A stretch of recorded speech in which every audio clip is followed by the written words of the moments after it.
beautiful Wollongong Illawarra region, the gateway to the south coast of New South Wales. The iconic Wollongong Lighthouse stands out like a beacon for this beautiful stretch of coastline.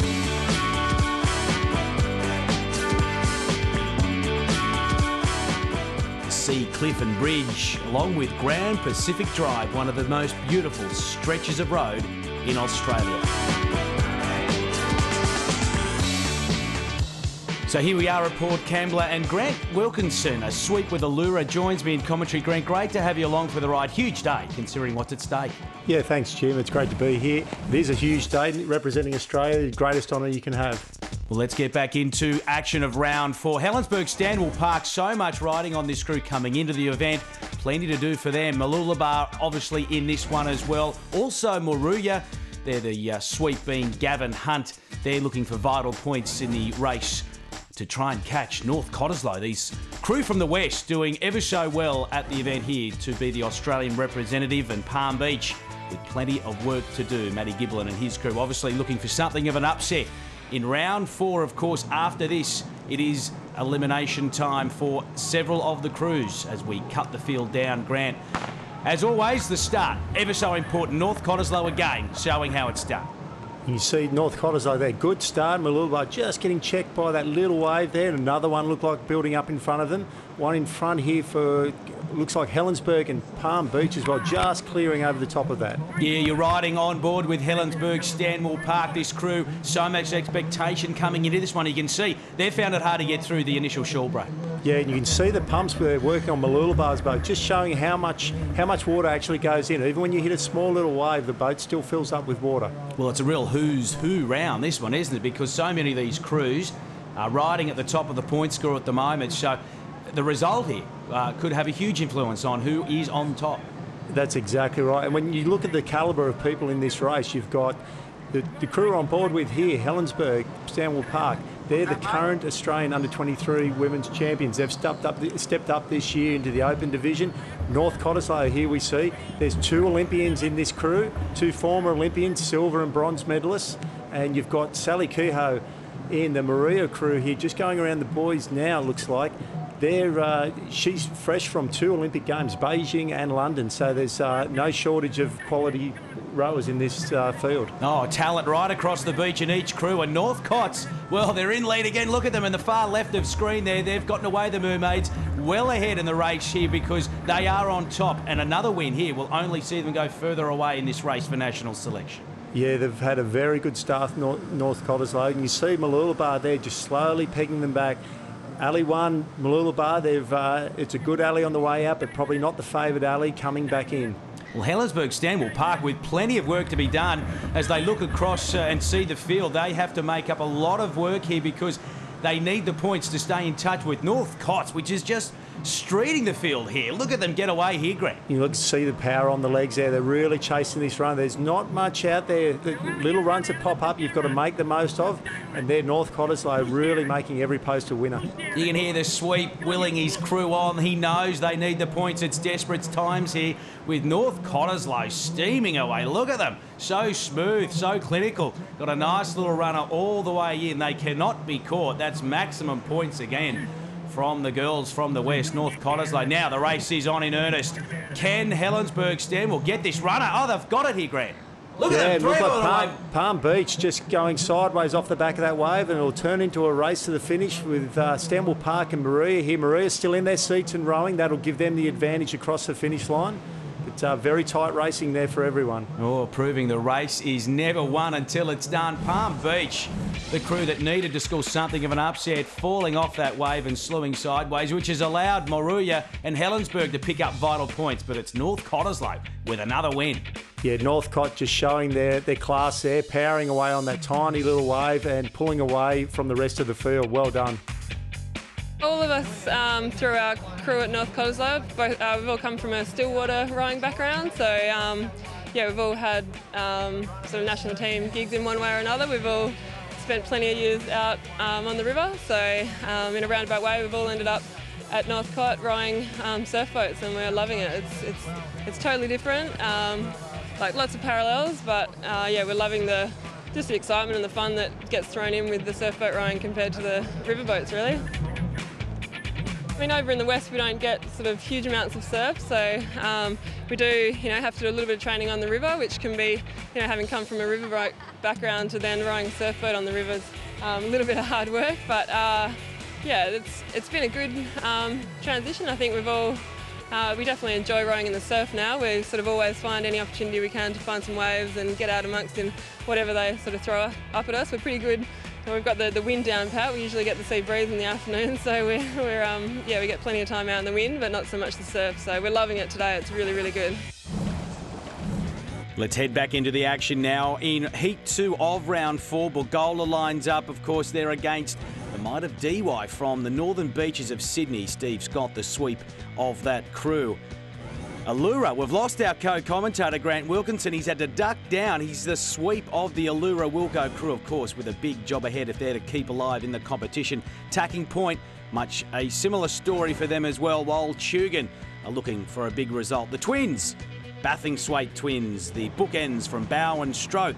Great story, this one, from the Hunters, indeed. They are the crew on screen there, the Tugan Hunters. They are now off to a good start. That is Bulgola Black as well. Not looking too bad either. Tugan trying to get through the early shore break. You can see that great camera angle on board. You're riding with Tugan with sweep cam there as they just managed to get through the shore break and head out into the flatter water. We're on board with DY now. Great camera angle to bring you all the action of this crew from the northern beaches of Sydney. Now that's the view that their sweep, Steve Scott, has, trying to urge his crew on. Of course, they're all trying to chase down the Tugan Hunters, which is having the better of things so far in that more favoured alley, which is closest to camera. Tugan indeed look like they have got their way to the cans the quickest. The turn ever so crucial. Let's see how they tackle it. Their noses in front here in Heat 2 of Round 4. So Tugan it is, heading around the cans first, just ahead of Bulgola. That is DY. You're on board with DY. They turn as well, and now the race really is on in earnest. Lay back, Kelly, lay. Long back, lay back. There, here it is. And here's Steve Scott there trying to urge his chargers on. They've got a bit of work to do, though, if they're trying to catch the likes of course, Tugan now, who look like they might be just getting the better of things. Bulgola on the top of picture there. You can see them also doing ever so well. Tugan just falling off the back of that wave. Trying to accrue points, of course. The overall points winner will be crowned the representative of Australia. Oh, it looks like Bulgola Black has got the better of things on the top of the course there. It is indeed Bulgola now with their heads in front. Their sweep has a look either side. He knows that they are in front. Hit something of dead water, and here comes Tugan. They're full of running now as they make their run for home. The girls working ever so hard. It looks like they have at least seconds shown up. Difficult to tell, though, if they can just pip Bulgola on the line. Can they get there? The girls from Tugan, the Hunters. Bulgola now, though, have found something a little extra. They dig deep. They get a little runner. And it looks like they may have just edged out Tugan on the line. Bulgola Black will have to wait for the judge's call as the fight for the minor placings is on now. They're just racing for much-needed points. I think, Wilco, you're out of the picture, mate. Allura, indeed, way out of the picture there. That is their last race of the day. But Bulgola Black, they've got the judge's nod. 11 points to them, 9 to Tugan, 8 to Tacking Point. And what an honour it is for their stroke Nat Gardner. Not only is she in a fight to be an Australian representative, she's doing it in a boat named after her. Well, I always thought you had to be dead or retired to get your name on a boat, so I really didn't expect it to happen. And we were sitting there at the unveiling, and the person that was filling it off said, I need someone with fingernails. And they said, come on, Nat, I need you. And I went, okay. So I filled it off and I saw my name. And yeah, I kind of broke down in tears because it was a huge honour. Like, I've been with Bulgola since I started rowing, so a long time with the one club and some really good achievements there and some great memories. So it really meant a lot to me, and all my family were down there and everyone was hiding. I didn't know they were there, and then they all sort of jumped out when I filled it off, and yeah, it was really, really great day. Let's head back to the action now. Heat 3 in round 4 in this race for Australian selection. and Ostomy Blue, a powerhouse crew, if you like, with sweep Jack Patterson leading things from the back. Corrimal, great story here, Grant, given they had a late replacement in the bow seat. That's right. It shows plenty of depth for Corrimal to be able to just bring up a girl for this day. South Curl in this one as well, Mark. Angus Bateri, the sweep there. Curra with a bit of work to be done here as well. Yeah, Damien Clayfan there. He'll want those girls to really make amends here and come good on this round here. Well, as in everything, the starts are crucial, Grant, and it looks like we've got a nice one there for South Curl. Yeah, South Curly getting good weight through their legs. All the drive in the surf boat comes through your legs. Look, most people think you row with your arms. In the surf boats here, you get a lot more power through your legs. And South Curly, you can see electric start there right out in front. You've just been out there racing. Obviously, the crews in the alley closest to camera there seem to be favoured. Yeah, alley one, the crews closest to the camera. It's probably easier on the way out. It's a little less bumpy at the start and as you get out the back.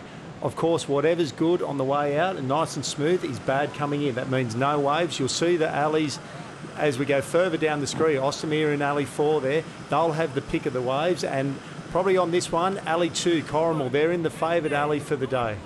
South Kirkhill indeed have been the crew to get a nice little breakaway there. Heading out beautifully as they head to the cans. Of course, it's a 400-metre trip out to the turning cans, and South Curly doing all the hard work, doing it easy. They've got very good run on the boat. You can see Ostomere just popping over a little wave.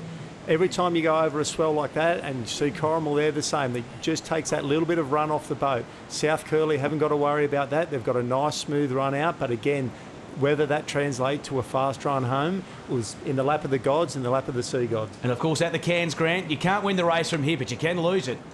Absolutely. You see the South Kirkhill just having a slight little... They took an extra stroke there to get around. The other crews just coming out of their turn now. Ostomere very fast too. They're renowned for their fast turns, Ostomere. They dig their oar in very early so that pivots off that one single oar, and they're in the hunt here, Ostomere. Yeah, so are Corrimal. You're on board. In fact, that is sweep cam, the head cam there for their sweep with the Corrimal crew. It's Peter Scott leading his crew. You can see the job ahead, though. That is South Kirkhill with very much a boat length, at least you'd say, on the field. And this is where the race is on. Yeah, here we go. We're coming back in towards the wave area. It looks like there's a wave building up. Yes, wave building up behind all of these boats here. It'll depend on how the bank is, the sandbank out the back, whether they get the best utilisation out of that run, out of that wave. Well, Corrimal's on it here, Grant. They've caught up with South Kirkhill. How quickly the lead can disappear on the race for line honours. South Kirkhill, can they hang on? This is where the sweeps come into their own. Yeah, the sweeps here and the alleys play a big part. You see South Curly just dropping off the back, and look at that. Corrimal not even rowing, goes straight past them. Oh, fantastic effort. Peter Scott at the back of Corrimal's crew. Of course, a late replacement here in the bow seat. They look like they've been rowing together for years. Corrimal, they're stormed home here, Grant. Yeah, fantastic row by the Corrimal girls. And you see, look out. South Curly. Great job there, Gus Pateri. You see all the weight at the back there, keeping the bow up out of the water there. Makes it a lot easier to steer. That was a great effort. Oh, fantastic effort from Corrimal. We have to feel for South Kirkhill leading every bit of the way except for where it counts on the line. So it's the Corrimal Seabiscuits picking up 11 points ahead of Ostomere Blue, and South Curly and Curra rounding out the minor placings. We had a couple of not so good races the first two rounds, but in the last two we've done okay. A third and that time a first, so hopefully that'll get us through into the next round, but I'm not too sure just yet. As you can see, there's a beautiful little wave coming through there, and if you're lucky enough to dial one up like we were just then, it's a nice little ride to the beach. So, who has made the cut in this race for national selection? North Cottesloe, no dramas for them. The girls from the west lead the way on 42 points ahead of Bulgola Black and Helensburgh Stanwell Park. But Corrimal, they've made it, Grant. Incredibly, that win in the last heat has got them ahead of South Kirkhill. They're out. Yeah, it just shows exactly how important each race is. You can't afford to get second or third in any race. If you win there, you'll be up. So that's how close it is in the race for overall national selection here at the Dial Before You Dig Australian Selection Trials here at Port Kembla. Coming up, round 5 action.